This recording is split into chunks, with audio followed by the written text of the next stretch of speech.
We go live now to Caracas. Our special envoy, Brian Mier, has the latest on the ongoings ahead of the July 28th presidential election in Venezuela. So a lot of things are going on. Pardon me? We couldn't hear you at the beginning. Things are going. Hello? We can hear you.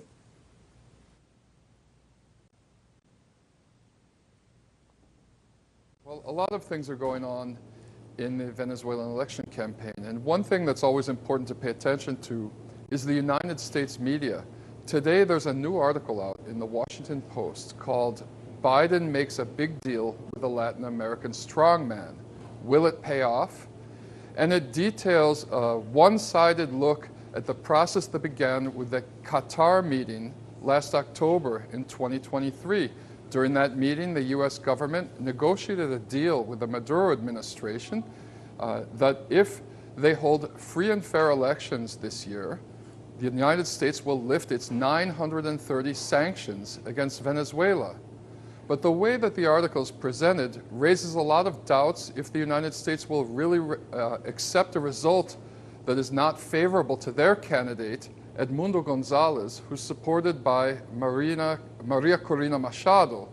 Now, Maria Corina Machado is someone who has a long history of ties to the United States government.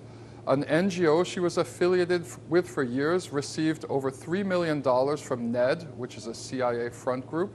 And in the article, her candidate, Edmundo Gonzalez, is portrayed as a hero of democracy. They present one-sided, cherry-picked poll data to misinform the reader into believing that he's got a double-digit lead in the race, when actually the poll data is all over the board. An aggregate would not put the race anywhere near that.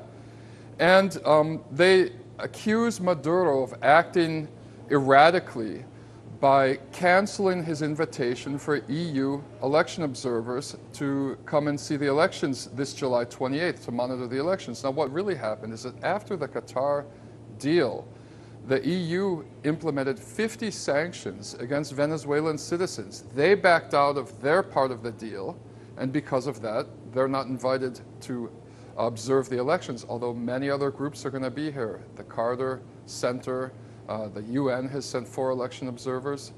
And another thing that they failed to mention is why Maria Corina Machado has not been allowed to run this year. She got 4% in the primaries in 2012. Then in 2014, she accepted a diplomatic job from a foreign government, in this case it was the government of Panama, so that she could testify at the Organization of American States to call for an invasion of her own country, which, if it had happened, would have resulted in hundreds of thousands of deaths. This is why the electoral courts and the Superior Justice Court ruled that she's ineligible to run for public office in this country. So with all of the inaccurate and misleading framing in the Washington Post, it makes you want to question what their slogan is. Their official slogan is "Democracy dies in darkness." If they're casting darkness over what's really happening in this Venezuelan electoral process this year, are they trying to kill democracy in Venezuela? Thank you, Brian, for the latest updates on the Western media's campaign to spread disinformation on this electoral process.